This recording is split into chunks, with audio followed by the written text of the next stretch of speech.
What's up, disciples? It is time for season 4 of Red Letter Disciple. That's right, we're back, baby, and we're kicking off today with an episode that you're going to love. We got 12 episodes in the Power Pack season 4 that are all going to help you become a greater disciple of Jesus, because we believe that when we all are the great disciples he's called us to be, the world's going to forever change. So today is going to be a fun one. Really interested in this conversation, bringing on to the show a guy named Joshua K. Smith, a pastor, a theologian, and someone who has his doctorate actually with emphasis in studying AI, artificial intelligence, and robotics. So we're going to get into a really fun conversation today about AI, how it's already being used. Plus, we're going to talk about robots. That's right. Robots, and how they're impacting discipleship already, whether you know it or not, and how they could impact discipleship into the future. And so if you're not thinking of robots yet, like the majority, well, maybe you need to. So today we're going to consider the future, what robots are like, the opportunities that are coming. Plus, Chris Johnson may not only come on to the podcast as my co-host, but he might also be introducing to us a robot that he made. Anyway, I can promise you we're going to have a lot of fun starting the season off with a bang. Hey, today's episode is brought to you by Red Letter Living. We have a resource we've been working on for 2 years that is now available for pre-order called Serving Challenge. That's right. It's the next 40-day challenge. We're going to teach people how to serve like Jesus. If you're looking for a resource that's going to mobilize volunteers inside and outside your church, this is going to be it. A 40-day resource learning about Jesus, how he served us, and now how he calls to serve others. So here's the deal. You can go to servingchallenge.com right now and jump into what we're calling the first wave. The first wave are churches that are locking in the best pricing they're ever going to see when it comes to Serving Challenge. These are churches that are getting in early because they know that they're going to launch Serving Challenge. Some in the first wave are launching alongside of us October 1st. Others are just locking in that great pricing and planning to launch Serving Challenge in New Year or the 40 days prior to Easter in Lent of 2024. But lots of churches are jumping in. Our goal is to have 40 churches. We're just about halfway there. Maybe your church could be one of those. You can find more about Serving Challenge at servingchallenge.com. It's going to give you lots of different resources and understand really what the content is all about. And truthfully, we'd love to serve alongside of you with this resource. So, hey, if you are excited that Red Letter Disciple is back, if this podcast encourages you or challenges you, inspires, just if it helps you, if you haven't already, and most of you haven't, would you please do us a huge favor? We want to keep bringing these podcasts to you. 5-star ratings and reviews are really helpful on your favorite platform. So go ahead and smash those 5 stars. Put a little review there. That would mean the world to us. But on to the first episode of season 4 with Joshua K. Smith. Let's do this. All right, today is a really fun episode. We got Joshua K. Smith in the house. Josh is a theologian and a pastor, Chris, researching the ethics of AI and robotics, which is huge right now. So Josh serves as the senior pastor as well of a Southern Baptist church in Mississippi. Smart guy, earning a PhD in technology with an emphasis on robotic futurism, co-chair of the Kirby Lang Center's Technology Hub, and newfound author of Robot Theology. That's actually interesting. He's the only other person that I know besides myself that has a PhD in robotic futurism. Oh, you have one? Oh, yeah. I didn't know that. University of Phoenix. I think only one of the people actually has a PhD in robot futurism today. Keep doubting. So we're going to actually dive into a fascinating conversation about AI and robots. Some of you may not be familiar with or thinking too much on this topic yet, and that's okay. But it's coming, whether you think about it or not. And so excited to welcome Joshua K. Smith. Hey, to the Red Letter you Disciple. Should be watching this one on YouTube. Hey. This one's visually impressive. Yes. Yeah. Surprises for our YouTube audience. Yeah. All right, Josh. So you have a prominent focus on robots. How in the world did you get into this? And also, I've never heard of a PhD in technology with an emphasis on robotic futurism. That is really... Did you make that up? I think that's made up because my PhD is in theology, Wow! And it's close. Dude, And we that gotta was fire these people who are doing your research. no, it's okay. Earned a PhD in theology, not technology. Yeah, exactly. It's pretty close. Actually, they are pretty close. So, I mean, we'll get to that later. But Yeah. my dissertation was on robotic futurism and Oh, AI-driven wow. robots. So, I mean, pretty close. Okay. We didn't completely bumble the whole thing up. No, not at all. There you go. So how'd you get into the field of robots? Which is Yeah. odd with a degree in theology. Right. I don't know. Our Yeah. seminary did not offer that. I'll just tell you that. Yeah, it's not typical for sure. And it's hard because as a theologian, there weren't a lot of, as you can imagine, a lot of resources on things that I was writing about. And it was really hard to kind of dig through. There's tons of computer science and philosophy of mind and all that stuff that most normal people don't read about, but it just really excited me. And the reason why it's exciting to me is because I grew up loving sci-fi, reading just about every comic book that I could get my hand on. I was a huge Batman fan, also a huge Teenage Mutant Ninja Turtle fan. So there was one Donatello who made all the gadgets and stuff, Right. if you remember. And so, I've always been fascinated about You had stuff your like own that. R2D2 wheeling around, beeping at you, didn't you? No, but I did take apart the vacuum cleaner and different things around the house. And Gotcha. so I was raised with my grandmother, and bless her heart, it's just amazing that I didn't end up in the ER or something. Always just kind of deconstructing stuff, just like what's inside this cassette player. And kids may not know what that is anymore. Joshie, can you stop breaking down the equipment? Yes, absolutely. And trying to like put it back together. And so that's always been a part of my personality, but also in high school, I really got into coding and robotics, actually worked with some robots and like industrial robots. And so I thought perhaps that might be a future for me. So that's the long, short story or short, long story of how I got into it. And I think if you ask most people that are researching philosophy of technology, that's typically where we started. So the indoctrination process starts early on in childhood with science fiction and those type of things. So wait a second. You seem to have an early interest in robots. Where did the theology come along? It was later. So I didn't start going to church until my teenage years. That was the first introduction I had to it. And never planned on being a pastor or anything like that. Nobody in my family is a pastor. And so it was kind of I don't know, it's kind of not a, like I accidentally fell into it, but I wasn't looking for it by any means. And I was in the military for about 6 years, a little bit longer. And I knew I wanted to study history. And I ended up studying theology at William Carey University, where I did my undergrad just by proxy because my wife was at the University of Southern Mississippi doing speech pathology. And so it was the closest option. So I was still working for the military. So I would literally get home, sleep 2 hours, and then go to classes at Carey. And I don't remember anything that I learned there, but I did fall in love with theology there. And I had a couple professors who cultivated that in me, especially philosophical theology, which is, if you read any of my stuff, you're like, this guy, I don't want to read his books anymore because that's all that he's interested in. But that, collides with philosophy of technology so beautifully because it's all about what's inside the machine and, can it be human? Can it be a person? And all those different questions that we're asking right now, especially with large language models like ChatGPT and different technologies, like all of these things kind of erupt to the surface. And so when I started studying theology, I'd never experienced anything like that. And I didn't have any language for it. I didn't have the background for it, nothing. It was just a completely frustrating process, but I fell in love with it. And so I thought that's kind of where my life would go is teaching philosophy, theology, or history.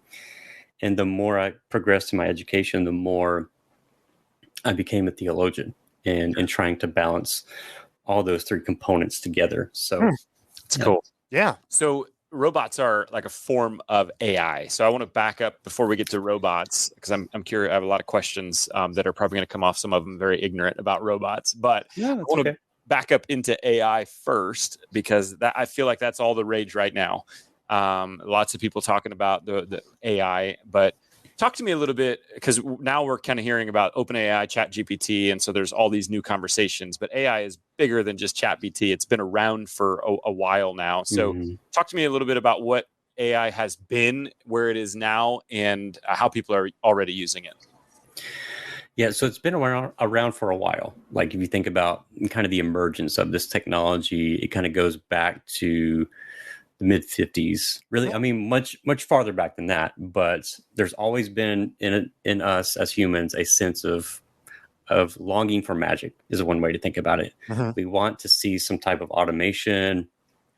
There's ancient stories about some of this stuff, but in our particular context in the West and in the modern era, this came about as a way to try to manipulate or emulate human thinking. And so, and you can imagine one of the reasons why that's so important was because of all the stuff that was happening around the launch of Sputnik, which was, a Russian satellite. And so until that happens and the US gets really, really scared, because we're now thinking about, okay, this other country has this technology and they've beat us to this point, so we have to catch up. That's really where this conversation starts as we know it today. It's about surprise. So we don't want to avoid surprise.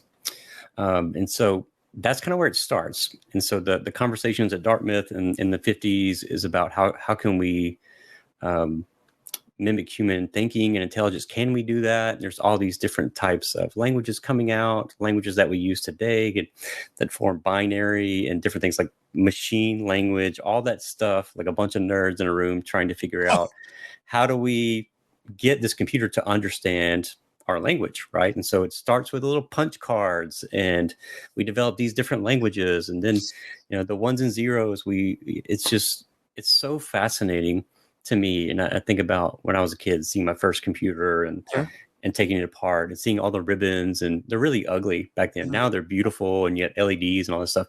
But back then it was so fascinating, right? Like seeing all these different components working together. Like how does this ribbon translate to an image on a screen, and how do these pixels translate, all this different stuff?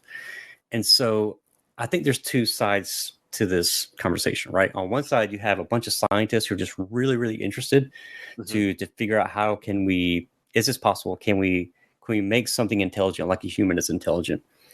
And the answer to that is no. There's not something that's going to completely one for one think and act like a human, right? So I think just out the gate, we've always been frustrated by that. We've not made anything like that, and I don't think AI will ever be like that. But there's another side to it. And so on the backside of it, the underbelly to this is it's driven by what we see in countries and in places like China and Russia, where it very much is a technocratic state, right? So it is about surveillance. It's about gathering information. And if you think about what AI is, that's what it's about, finding and predicting different patterns.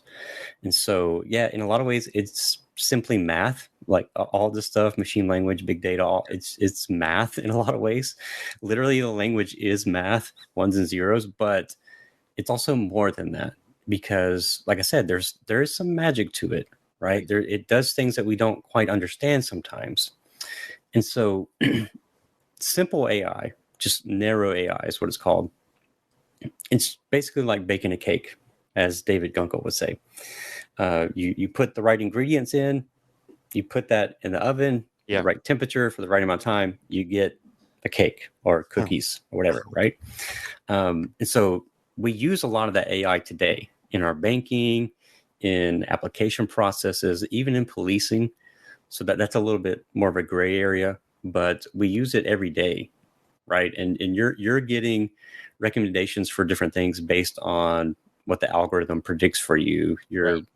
Whether or not this video shows up in somebody's feed will be based on their search history, and so, and even Google and different places that make these algorithms, sometimes they don't even understand why it made that decision.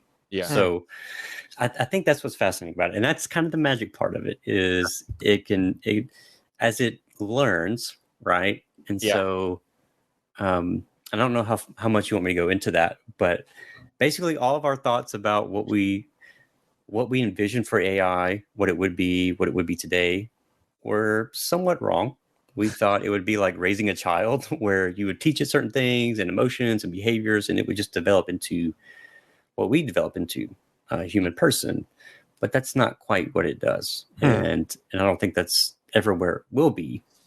But I do think it can be beneficial. I think it can be trained to do some really wonderful things. And so I try to shift towards that conversation and to be a little bit more hopeful that any technology can be used wrongly, right? You can use a hammer inappropriately. You can use a wrench. You can throw it at somebody instead of, turning stuff with it. But I mean, it just depends on the human. They did that in dodgeball. Remember that? I was thinking about that. You can dodge the ball. Yes. Is that where all three of our minds went there? Yeah, I think we all went dodgeball. Absolutely. Hey, Josh, I got a question for you. So, yeah, you bring up some good points. Here's the thing. I've been thinking about this. Not only been a youth pastor for 20 years, but I've been teaching theology as a high school at a local private high school.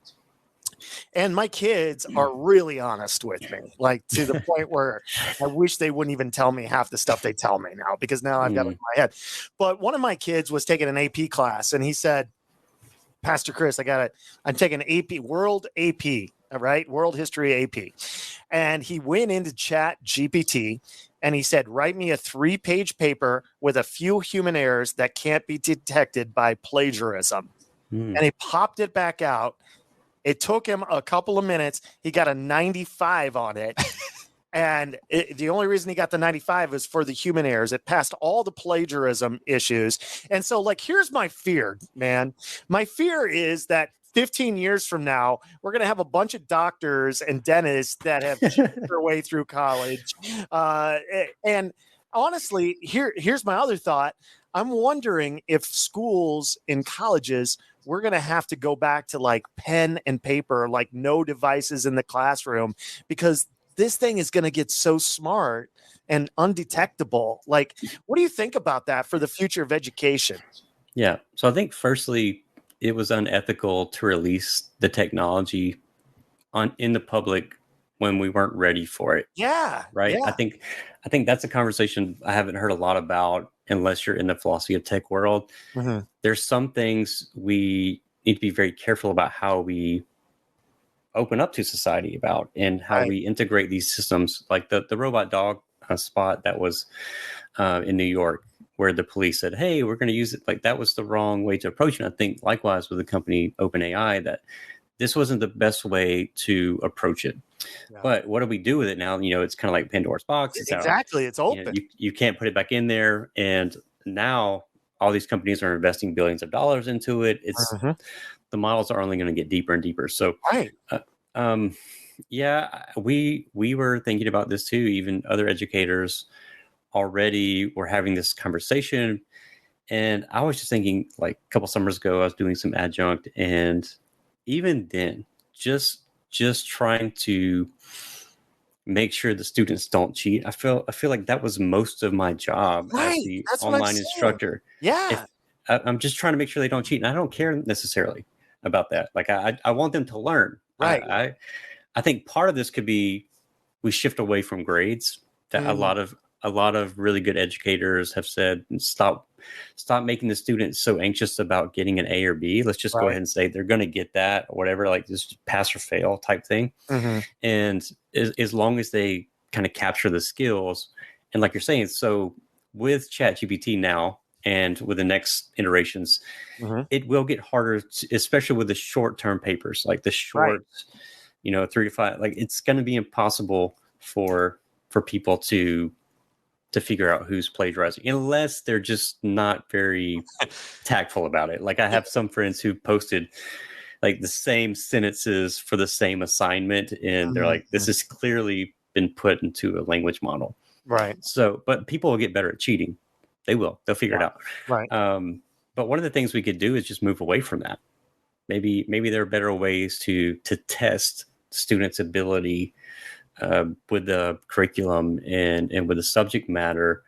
And I think we'll move more towards trade in the future, because some of these models, it's not that they're going to take everybody's job, but it's definitely going to change our jobs, right? It's like the way that the social web did and smartphones. And so whether that's for restoration or ruin is kind of up to us as the public. But I'm not necessarily worried about that. I think we'll figure out ways to get around it, and probably that would be the death of the short essay. Yeah, I think so. And also, like, my friends and I were putting in, like, write me a 15-minute or a 1-minute commercial, right? Write me a 15-minute, write me a short movie about a rabbit and and it's kicking out like decent scripts. Right. Like, if I was a Hollywood writer right now, I think I'd be a little concerned, or a writer in general. Although I did say write me a sermon, and it wasn't that great. But it's only going to get better, is my point. It's only going to get better. So, well, hopefully, because right now there's a lot of also false information. So let's also balance it and let people know that it's not a magic cure for everything. Like, it will give you false information. And I think one of the things we can do is help educate people about what it's doing. So it's scraping databases.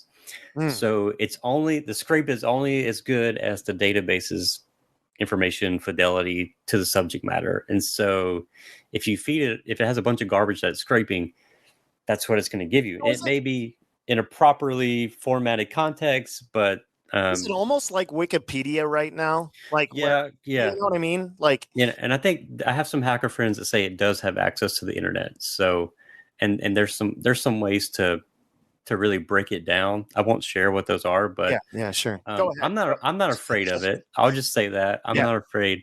And if you really want to know, you can just email me, and I will give you some tips to alleviate your anxiety. Okay, so cool. Do you think AI then will spur creativity onto new heights, or suppress our creativity? It's going to make us all dopes. That's the answer. What do you think? Go ahead.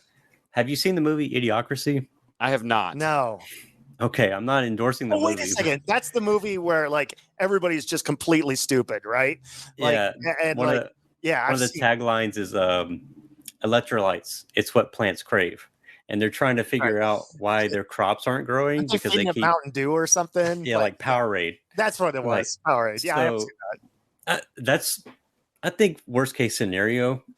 But we could already argue that with the social web and with Web 2, which is kind of where we are generally, we could argue that there's been a dumbing down of society and an exaggerated view of what we actually know. And if you think about, like, agriculture, let's just say that the internet went down today, and electricity, the grids went down, because guess what? A lot of your electricity is based on a switch that is controlled by Wi-Fi. And so let's just say a major hack took place. If you weren't already scared about that, a lot of your stuff that is controlled by switches could be cut off.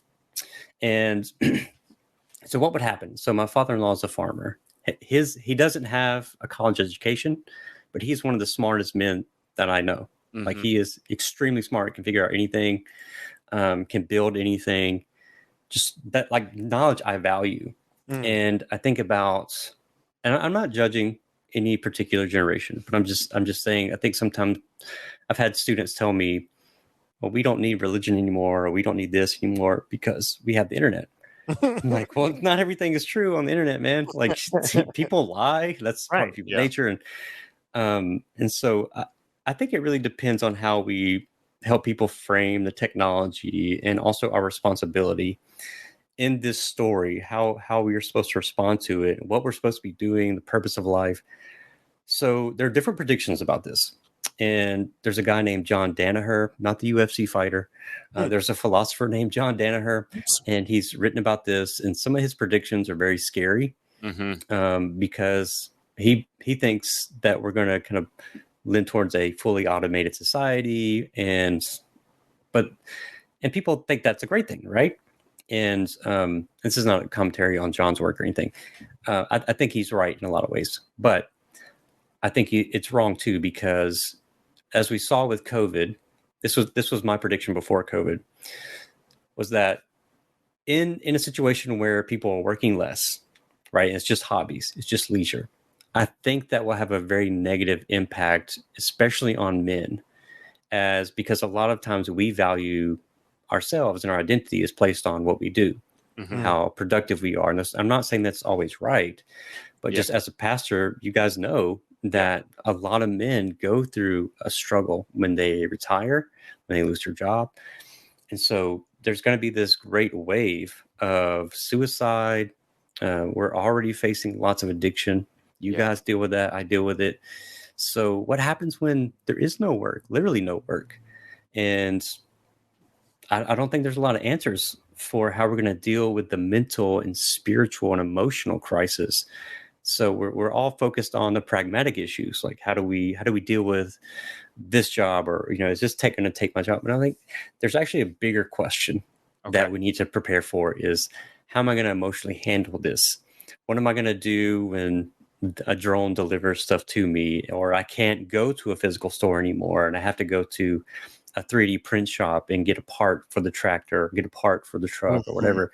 Like how are people going to handle that? Because now we have a whole generation of boomers who are like, I don't want a smartphone, and they're struggling with the smartphone.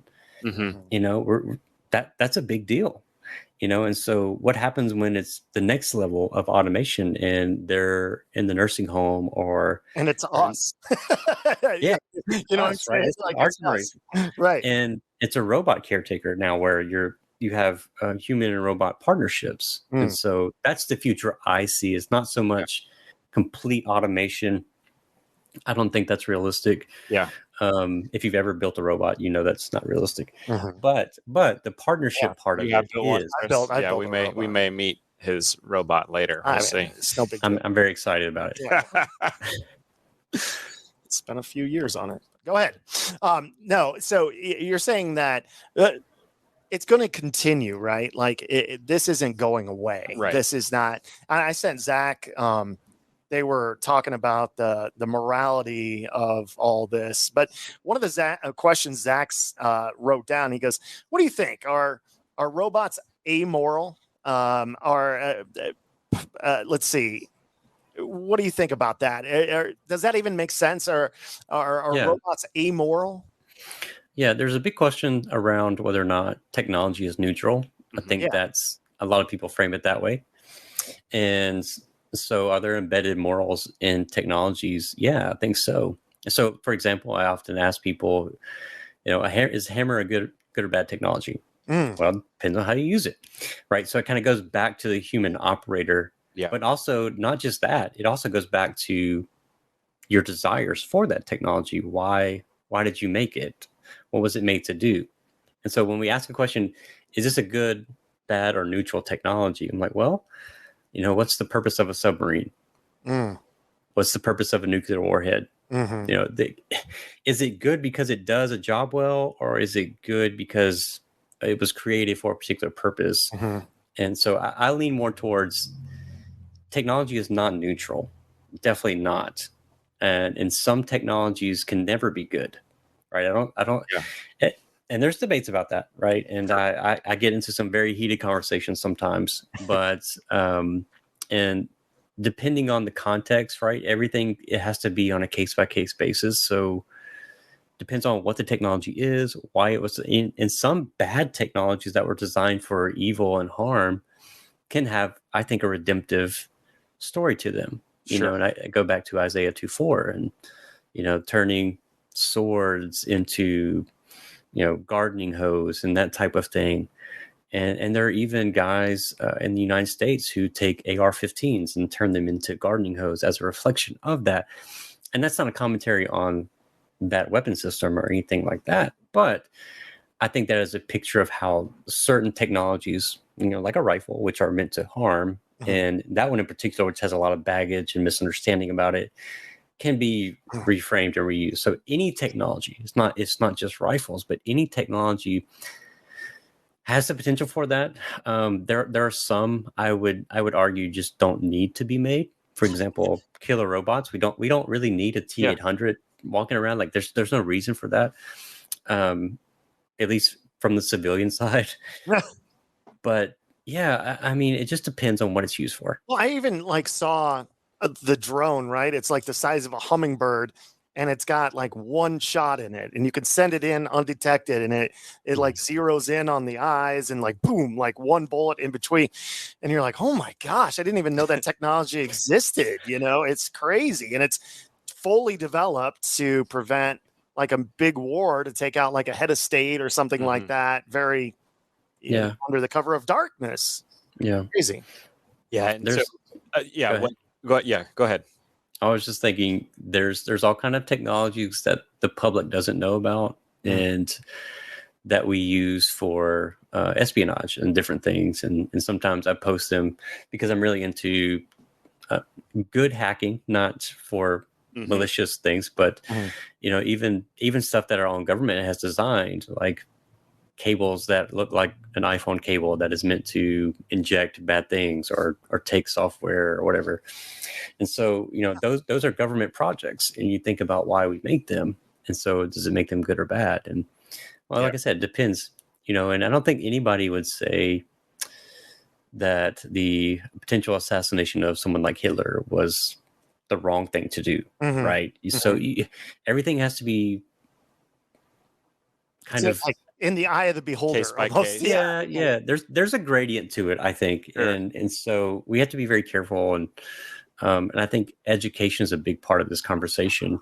Yeah. And I don't think news media does a lot to really help us sometimes. I think the way that they just kind of, and that's what they're there for, right, is to outrage and those type of things. But they're trying to get ratings. I mean, let's be honest. So they're not necessarily amoral because you've got people behind them that have motives, and then once the thing gets created, whatever the thing is, it can be used in a multiple variety of ways. And so I like Josh's point. Like a hammer, is used to construct, and it can also be used to use the claw to destroy someone. Like, I mean, you know what I mean? Like, yeah. So let's go into that then, which I think is a good thing in chapter 2 of Joshua's book, Robot Theology. We're only at chapter 2. Yeah, I know. We've been going 40 minutes. But he goes into the morality of robots quite a bit. And that seems interesting to me. And again, I'm probably going to come off as ignorant, but why does it matter how we treat a robot if a robot is merely a tool?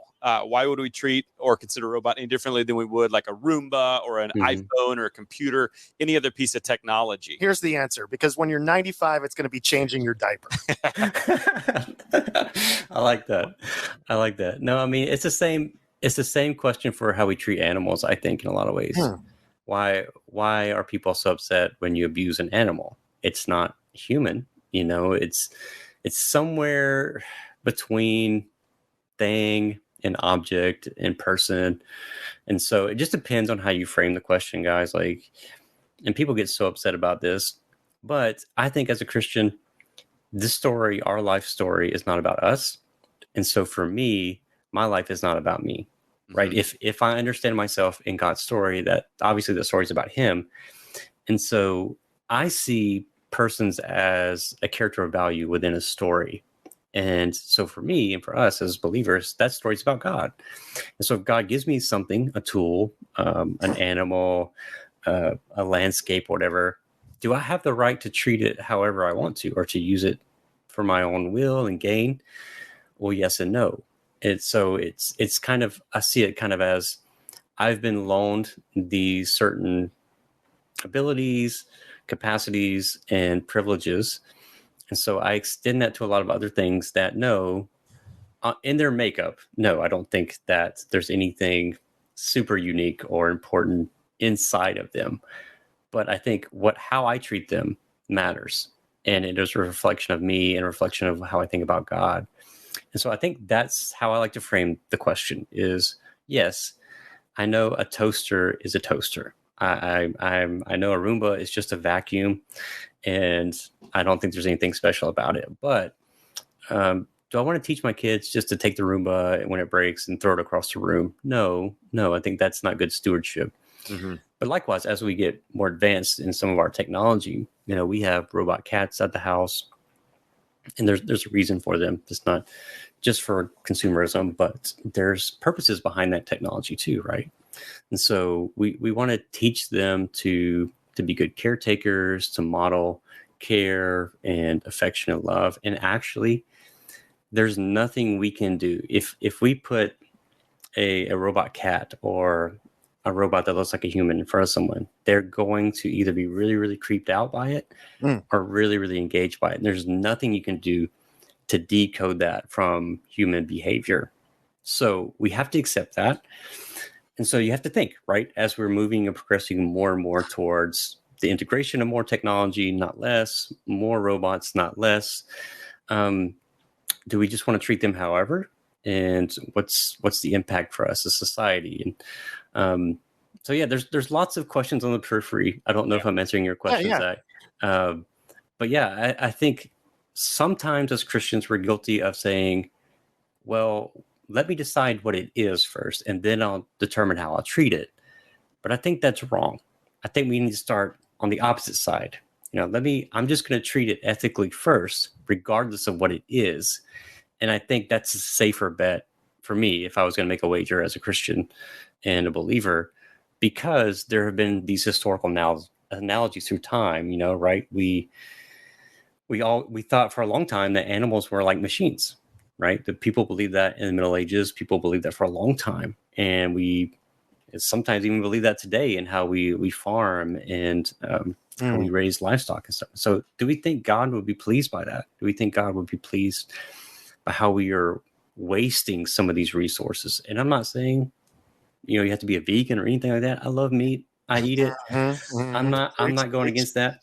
But at the same time, I don't think God would have us to be wasteful. And we're supposed to make things that lend towards flourishing. And I think that's part of the mandate that we're giving, and that extends both to discipleship and families and our finances and everything, every facet of life. In some way, I'm worshiping God or I'm worshiping myself. And so, yeah, that's a long response to what you asked. Okay, you seem pretty well evolved, Josh, when it comes to this subject. You're also a pastor, though, right? Yeah. So you're saying, in the course of your pastoral work, you've never punched or kicked the church copy machine when you've had a paper jam. That's what you're saying, basically. Okay, that's a lie. I know, it's all right. I don't think that I have, but I've definitely lost my temper with machines. So all right. Zach, but not the copier machine for sure. Yeah, there you go. All right. So I think for many of us, like this, better than I am. This still feels so much like in the future. And part of your book, Robot Theology, you quote scholars that think we shouldn't be thinking or worried about this yet, but you disagree. And so why is this important for us to think about now? Well, it just depends. Do we want to? So we're still just now thinking about, if you look at the publications in Christian literature, we're just now pumping out books about social media. That's so funny. I just bought one on MySpace. It's so good. It's so good. And that's not like a critique or judgment. I mean, people can only publish what the publisher will allow them to publish. Yeah. So that's not, and it's definitely worth publishing for sure. But if you think about where we're going to be in the next 5 to 10 years, and don't get me wrong, like I don't have a magic 8 ball here that's going to tell me what's, the answers are going to be in the future. But we're not very good at predicting the future, especially with technology. It changes too fast. And so if we wait, which a lot of our government entities are saying, let's wait. A lot of people are saying that's a conversation for the next 20 years. But I think in every instance, that's been proven wrong. Like, no, we needed to have that conversation like 200 years ago or 100 years ago. And I think it'll be likewise with AI and robots, is that it's something that we're going to wish that we talked about more now as we're thinking about integration and how this is impacting the legal system. Will it impact? And definitely there's lots of lawyers and judges who think it's not going to matter at all. But we're also seeing now that we're using AI to make these decisions. So I think it's just, if you're thinking about where the evidence is, it's more towards, hey, we probably need to think about it because it isn't impacting us. And it does drive our society, because the reason why all this stuff is important, why it matters, is all your data, you're constantly being source for information. And that, you don't think that's important. People think, well, I have nothing to hide. Maybe so. That's not the point of hiding your information or that you're doing something wrong. But the point is, we can use that data to manipulate the decision. Mm-hmm. We can use that data to sell you something, and it's unregulated. So, I mean, just think about this for a second. Would we care? We just think about gun regulation, right? Go back to the guns. We're still struggling with that. So do you think we're ready to talk about AI? Robots carrying guns. No, I get it. No. Like, I mean, just really sit down and think about that, how scary that is for a minute. Yeah. Is our legal system and top advisors and stuff, they won't even make executive decisions about lethal autonomous weapon systems. Right. Like, that's terrifying to me, and it's not that we don't have them. It's not that we couldn't have them. I've seen some of these systems, and they're not hard to make. Like, you could technically, well, I don't know if I want to share too much, but tell us. It's not hard to make some of this stuff. Yeah, and you don't have to have any clue what you're doing. Right. And you can download. You can go to GitHub. You can download repositories. You can make the scripts for. You're saying like a 13-year-old could do this? Like anybody. Anybody who can click and point and knows where to go. You can download things, and it's illegal to use them, but it's not regulated in how you. Yeah. Like, why? Why should it? Like, I put Chat GPT in this computer right here. Like, why? Like, I don't understand some of the reasons why this stuff is out there, and when people don't really understand even what AI is and how they're using it. So the more I think about it, the more I talk about it, like we probably should have been having this conversation back in the 50s. Right. So we're not, it's not like if we have it right now, the conversation, and we start making legal movements, we're not ahead. We're still 50 to 60 years behind. Yeah. So crazy. So how are robots already being used for good or evil in this world? Maybe talk to me about the good side. Cause there are some good things that are already happening. Mm-hmm. Oh, absolutely. Maybe some people don't even realize. But then also, the evil side as well. Okay, so the good. Well, let's talk about the bad first. Well, no, good. Apparently, you've bad news first. Apparently, you've never heard of the Death Star, Zach. Right. So, the bad side of AI and robots, the underbelly, is like I said earlier, is that it has a lot to do with defense applications. And so, this was what really bothers me. Is some of my first interactions with semi-autonomous weapon systems, ones that have human machine teams, is that they are primarily used in war applications. And there's a lot of impact using those systems, but there's not a lot of post-war care, right? And so we use drones with missiles attached to them. And that's, technically it's not a autonomous robot, right? It is fully controlled by a human, but there are other systems that we do have that could be used for offensive things. They're not, though. So the policy right now is purely defensive, but that doesn't mean that we can't take that system and then flip the model and use it for bad. For example, there was one recently. So this goes in the good and bad category. One model that was used to find different combinations of medicines to treat different diseases. And so that AI model is strictly trying to find and predict those patterns and combinations of medicine, right? So it can find thousands and thousands of combinations. That's a wonderful, awesome. A wonderful process. Let's flip it, which they've done in practice. Let's flip it and say, we want to look for combinations of lethal biomedical weapons. Okay. Guess what? It found thousands of combinations within 6 hours. New combinations, lethal chemical weapons. So in the wrong hands, right? We're talking about there's not a lot of regulation behind some of this stuff. There's not even a lot of consensus about what some of these terms mean. When you ask people, what is a robot? And technically, my iPhone is a robot, right? Siri can respond to a lot of different things. And that's kind of what a robot is. It's embodied in the world, and it's sensing data, taking it in, and making a decision. So, the bad too, I would put in that is I would put some applications of smartphones in that, even the surveillance tech, things like Alexa and different things that are taking in information and pumping out this consumer driven data, right? Trying to drive data in different ways. And then you have the workforce, which also is kind of a gray area. Sure. So automated trucking is going to be a big disruption. And we already have that technology. It's just a matter of regulating it so that we can have human machine truck drivers. And that's going to be a massive disruption of the workforce. And so you think about how that impacts the economy. Yeah. It could be very negative. You think about the gig economy. People, Uber already had a case back in 2018 where the AI it was supposed to detect fraud, and it just rapid fire started detecting fraud wrongly and started firing people. And so who's going to come out on top in that litigation? It's going to be the company, right? And so Sure. So there's these harmful things that are going to happen because of these systems, and because there's not a lot of regulation and careful thought about implementing them, it's going to have some disruption. Hey, Josh. Well, we got to hear the good stuff too. Okay. Yeah. This is the bad side. This goes along with the bad, and then I'll let you do the good. This Okay. was an article from CNN Business just this week. It says this: Chat GPT can pick stocks better than your fund manager.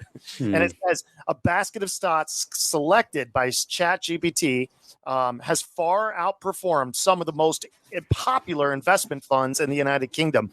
Between March 6th and April 28th, a dummy portfolio of 38 stocks picked by ChatGPT gained 4.9%, while the 10 leading investment funds clocked an average loss of 0.8, according to an experiment conducted by financial comparison site Finder.com. I mean, you've got to be terrified if you are making like six figures being a stock guy or an investment guy, and this Chat GPT is whipping your butt right now. So I think that's a good use. Yeah, it could be, right? It could be, and I think they'll cap that eventually. I think there's going to be some push to regulate that because there's so much money involved. Yeah. I think so maybe good, bad, depending on how you look at it. Gotcha. But another part that goes to ChatGPT that we don't often hear people talk about, so I'll just mention one more negative, is that the ecological cost of this. So to pump out these tokens, so every time you ask it something, it basically costs around 36 cents. I think per token. Yes. Why am I using it for free then?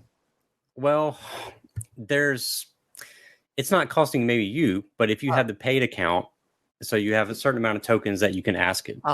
And so that's what it's doing. It's generating all this data. If you think about what AI is, what it requires electricity wise, the precious materials that it costs. I see. So massive amounts of land are being ruined to mine for these 32 something minerals that we need to make all this tech. And this is not just related to AI, but all of our tech in general. As we get smaller and smaller microprocessors and different, buying a new iPhone every year. Right. And I'm recording this on iPhone. So, I mean, I'm not anti-tech, but I'm telling us and reminding myself too, that there is a cost to all of this. Yeah. Interesting. And the cloud is not a cloud. It's a server farm. It's massive amounts of electricity and land that is pumping out tons and tons and tons of energy. So natural resources that are going towards this. And so if we think about the care of the land, right, this kind of goes back to, I think, God's concern for work and rest and Sabbath, is that we're just depleting the land without giving it rest, without, I think, really caring for what producing, right? And I think there are going to be wonderful uses of technology like large language models, but do we really need to just continually play with it? I don't think so. And I think there's a big cost, because what you're doing with it is you're actually training this model. You don't realize that, but you're being experimented on. That's why it's free for you right now. But so just be careful and understand that there's literally a cost on this, both in the energy that it's generating, and it's a lot, but also what it's going to lead towards in development wise, and how companies are going to change and monitor that. So on the good side, that's negative stuff. But on the good side, the wonderful thing about robots, and I experiment on my kids with them and all different types. The wonderful thing about robots is that we don't feel judged by them. And so why is that important? Why is that good? Well, if you think about kids that struggle or have autism, they've noticed that kids with autism, if you put a robot in the room, they actually have better interactions with other humans. Okay. So it's not just them and the robot, it's the robot, child, and another human. Whereas before they might have a lot of trouble trying to communicate, and there's, nonverbal autism and different things. But they've noticed that with robots like Huggable, which is like a cute little teddy bear, Pero, which is a seal, there's different applications for that one. But they've noticed that it has very positive impacts on the patient. And so alongside that, you think about senior care facilities, nursing homes. These robots, which I think, when I think about robots, I know a lot of people think about Terminator, but I think about R2D2. I think about cute ones. Like, I think that's the type of robotics I want to see developed. Yeah. Not humanoid robotics. R2D2 is kind of lippy, though. Right. But people like that. People want them to be a little bit funky and clanky. Like, he's just a big trash can that beeps. Right. Exactly. But people love him versus C-3PO, which is more annoying. Yeah, it's like he's very annoying. Right. So, exactly. Like, and it's less scary, right? I think about the movie AI with the bear. As long as the bear doesn't have thumbs, we're good, right? It can't use scissors or manipulate different objects. Right. Like, let's just stay away from thumbs and opposable opinion. Like, let's just keep them cute, slow, loud, so we can hear it coming. That type of thing. Mm-hmm. And there's good reasons for that. But so we have the medical field. So patients with dementia benefit dramatically with care robotics. And I'm not talking about like the clanky robots where people are like, we're going to give this to grandma or whatever. And this is like drives around. It's just really poorly designed. But the ones that I was talking about, like the Seal and other things that they have a lot of medical devices in them that helps the patient feel at peace and calm. And like the robot cat that I have, or we have a couple at the house, like they're actually very. Those. What are those? Yeah, so it's called Joy, and it's supposed to be a companion pet. It's cheap, so it's $100, and that's pretty cheap for what it is. And it blinks, its ears move, it'll lay back, you pet it, it purrs, and it has a very calming effect. So that's all it does, right? It meows. We're looking at Joy right now. Wow, it looks like a real cat. Yeah, it's kind of creepy though. So the creepy part of it, I was having a conversation about this recently. Yeah, that's it. We have 2 of those, and you can use those. Fight? You can. No, okay. no. I I have some videos on my Instagram if you're interested. I am interested now. But we have a lot of fun with them. But the kids, they're like a comfort item, and so you can take them to the nursing home, and as you're seeing patients and visiting different people, hey, this is a cheap. It's not a substitute for human care at all, but it's a supplement to it, right? Because let's just be honest, a lot of times these patients are basically there to die. That's their, and that's sad. That breaks my heart. Does Joy walk around like no? Okay, no, so no. Joy just basically sits in your lap and purs. Yes. And okay. Yeah, it's specifically designed for the senior community, so it's just supposed to be a lap companion. As you get more into like mobility and different things, the prices go way up. So I think as the prices go down for some of this tech, you'll see it more and more integrated. So another good use is Starship. If you've seen, it's like a big box with 6 wheels and a big antenna. And that was a delivery robot that a lot of different places around the U.S. integrated into their legal pedestrian bylaws so that they could deliver pizzas and different items to people that were trapped inside during COVID, which many of us were. Right. But, but there's a limit to that, right? We don't need 1,000 Starships on the sidewalk. It just really depends on the size of your city and area. So that's a very positive use of it. I think about some of the hospitals going back to medical care is helping nurses. So the number one reason or injury for nurses is lifting patients, right? Back injuries and that type of thing. Yeah. So maybe and I'm not going to design this, but a robotic arm that helps assist the human nurse to pick up the patient, to help change them and care for them. There, as long as we see robots as a partner and not a substitute, I think we can develop some very good use cases for them. And then that's not even getting into all the humanitarian stuff that some of these robots could do, and going and taking supplies to where it might be dangerous for some people, or and I'm really into the idea of like cute companion robots. So, things like Wall-E and other things that are helpers, right? Right. Yeah. They're made to be a helper to their human partner. And so I'm hoping that that's where we gravitate towards in what we make, but even in religious circles, right? Like we could use robotics for faith communities. There's no reason why we can't take robots like Cosmo, which is no longer the company. Enki went down, unfortunately, but there's no reason why we couldn't integrate that into education, whether you're doing homeschool or whatever. Coding is going to be a must for our children. Computer science is a big thing, and even STEAM education. But why not add faith into these models, or at least make it an option for people that that's how they see themselves. And so Joshua, but with the faith side of it, I read in your book that one of the things I was kind of taken aback by that I think is disturbing was along those lines of the faith. A Pew Research report in 2021, I think, asked 10,000 experts in the fields of AI and computer science a survey, and 600 responded. But when you looked at that, not a single religious scholar was asked to give their opinion. And so I think that's not good, right? To me, that means that this tech is largely being worked on by those who don't operate with the same theological framework that we do.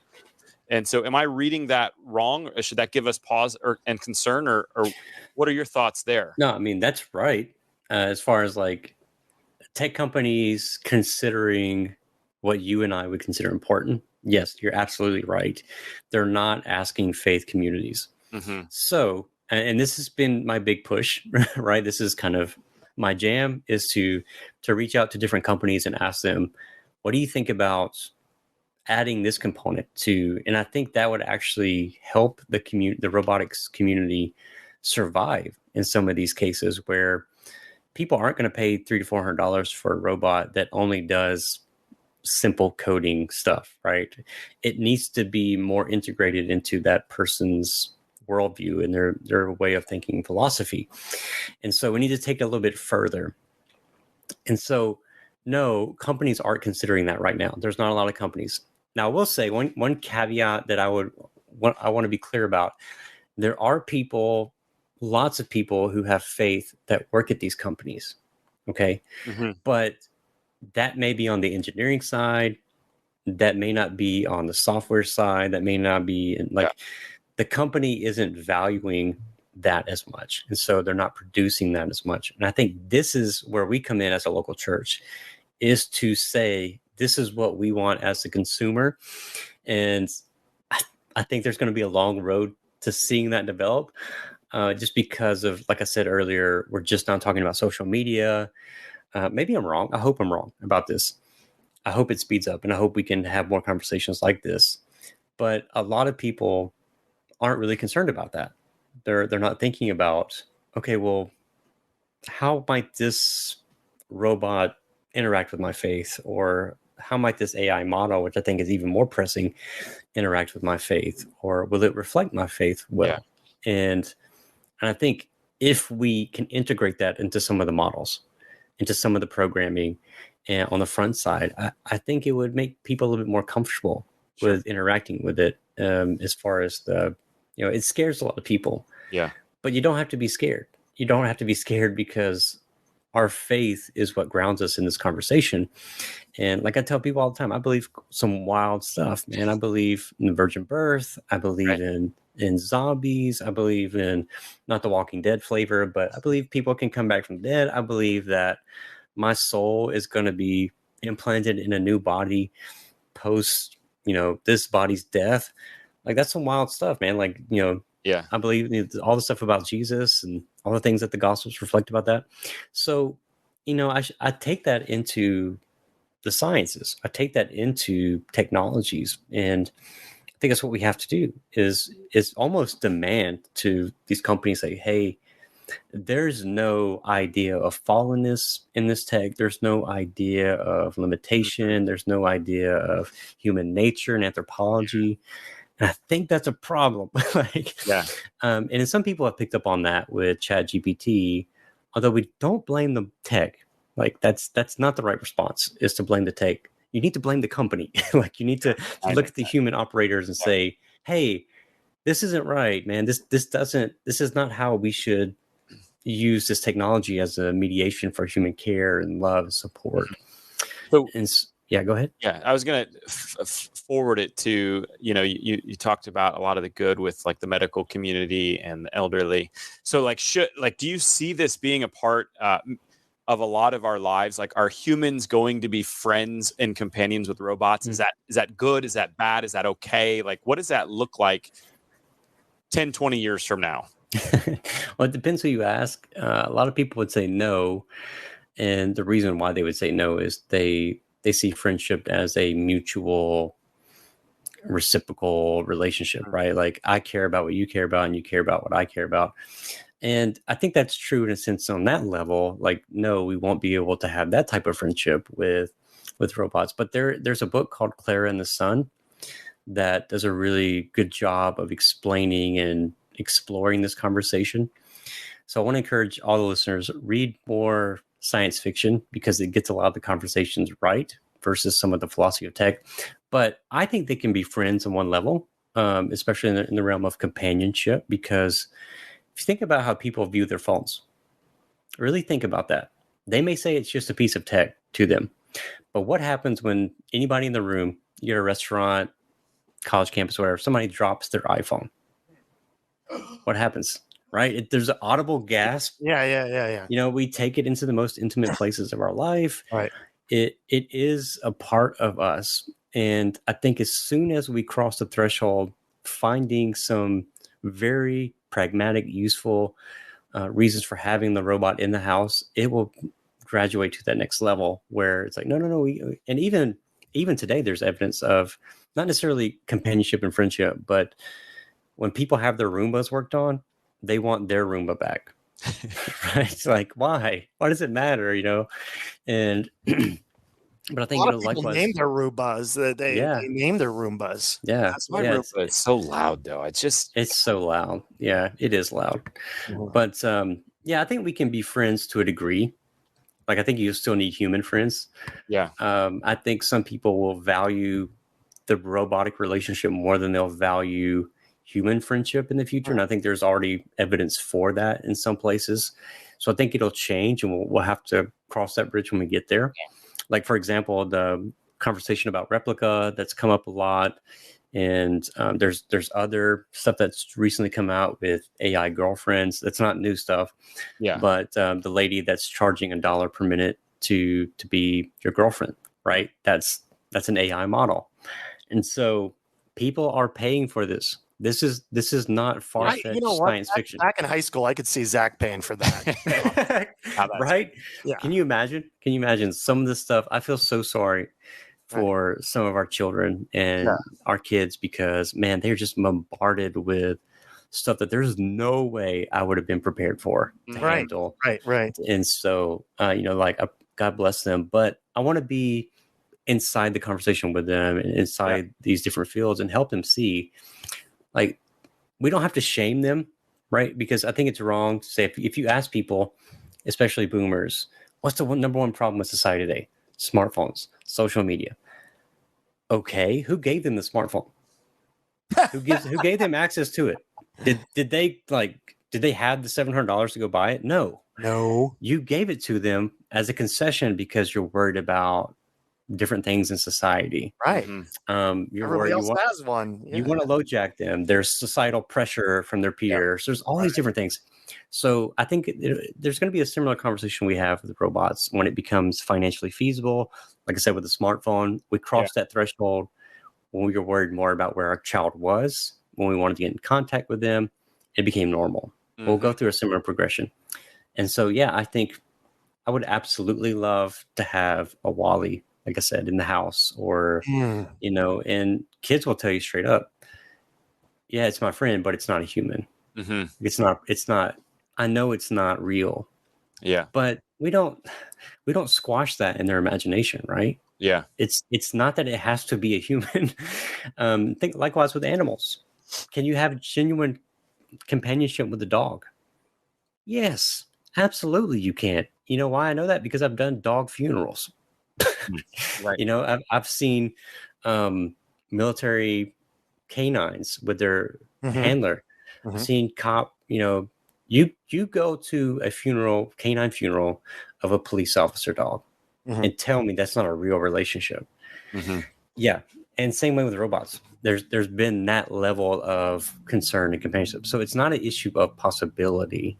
It's just an issue of access. When we get them certain access, I think, So let's not judge anybody. And even with the people who are in these fringe circles now with AI girlfriends and virtual girlfriends or boyfriends or whatever, there's something underneath that they're longing for and searching for. And most of the time, guys, it's not sexual. 60% of the time, there's been studies about this. It's not sexual. It's actually about companionship. Yeah. Which I think is so fascinating because we go straight to the perversion. And that's true, right? That's a part of fallen nature. And then we get into all these murky issues of how do we value consent in these relationships? And what does it say about us who, you know, companies who make them? And even more go in depth is like, I'm for the robot friendships that are not sexual or manipulative, right? Sure. So that's another piece to this, guys, is I want to make sure that the company isn't saying, hey, for an additional $5.99, for an additional $59.99 a year, you can unlock this feature, right? Because we have that with Alexa, we have that with every piece of technology. But my concern is that companies are going to leverage their understanding of psychology to hurt people. Yeah. Yeah, I didn't think about that. You see that in these apps these games that my kids play, and it's like they just get in this constant loop of I need more coins. You don't have to pay anything, but I got to get that skin on Fortnite. Right. I got to do this, and you have to pay. I think about that with robots, and so it's so complex and complicated and confusing. I'm fascinated by the conversation. I wish at times I could fast forward 50 years from now and like, how did it go? Right. I think that, you know, similar to what we're feeling as, you know, the first parents of kids with smartphones their entire lives, like a lot of grace, I hope we give to one another, but also like, let's not be as far behind as we have to be. I'm with you, Joshua. Like, let's have the conversations and at least talk about it. That's what a little bit of intent with this is supposed to be. And let's regulate it. Certainly it sounds like we need that from the theological side. Let's get people in religion, in theology, in this field.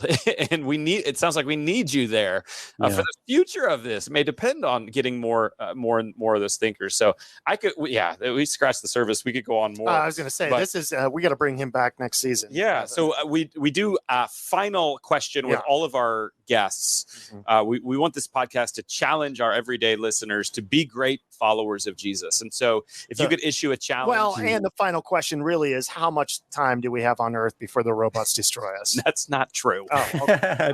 If you could challenge our listeners to do one thing practically this week to be greater disciples, what are you going to challenge our audience to do?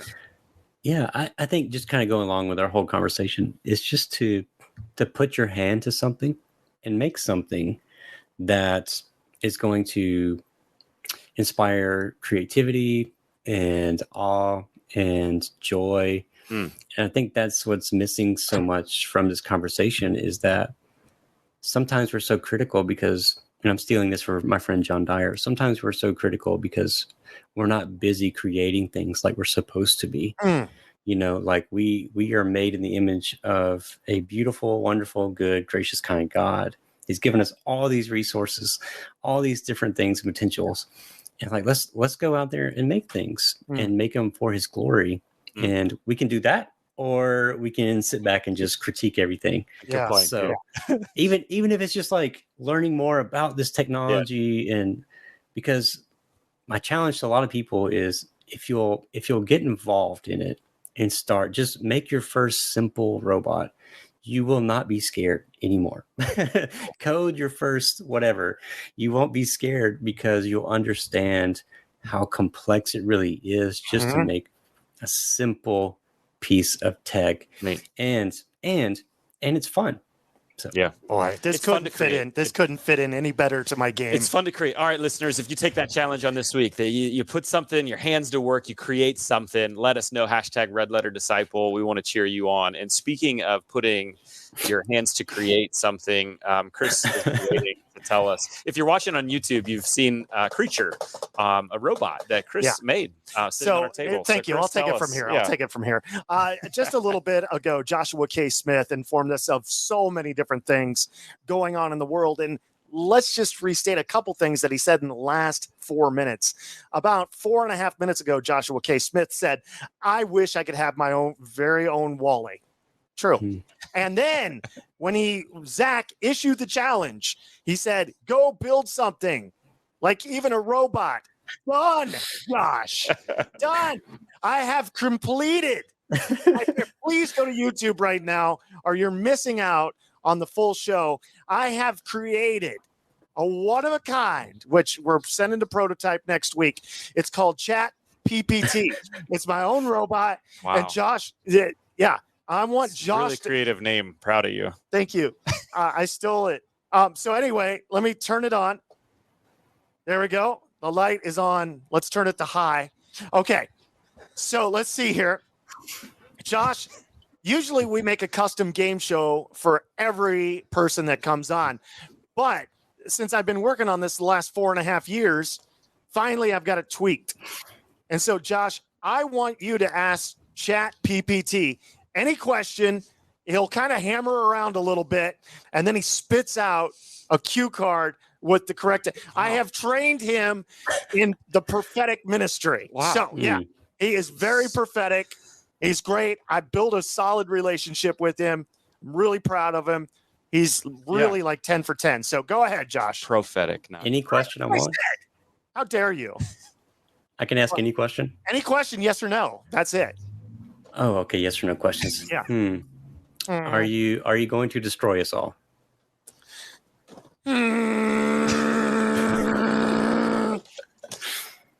It says outlook not so good. Oh, wow. Good. That's not good. That's good. All right. Let's do another one, Josh. Try another one. Are you my friend? Reply hazy. Try again. One more. Let's go. Are you recording this conversation?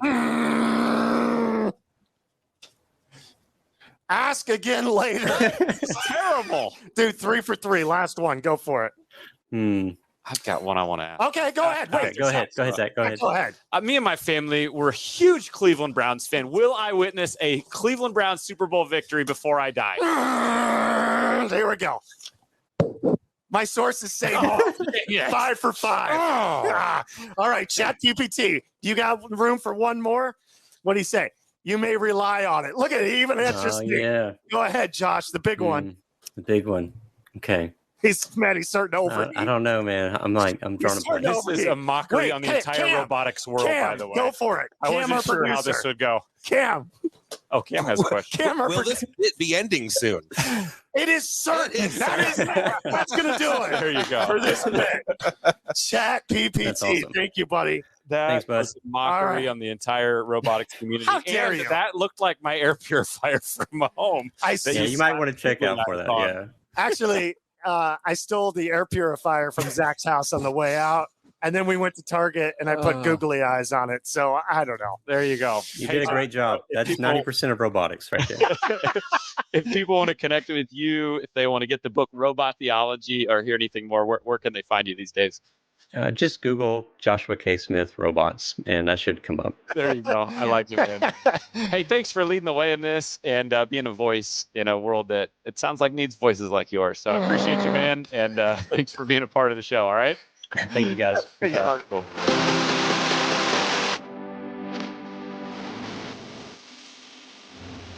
Well, that was maybe the most interesting podcast we've had, and a lot of fun. And we got to meet ChatGPT, Chris's robot, which I was really concerned would come off as mocking the entire field of robotics. But Joshua K. Smith was not only a great sport, but I think he's asking the right questions that many of us need to be asking and thinking about. And so I hope today's episode was helpful for you.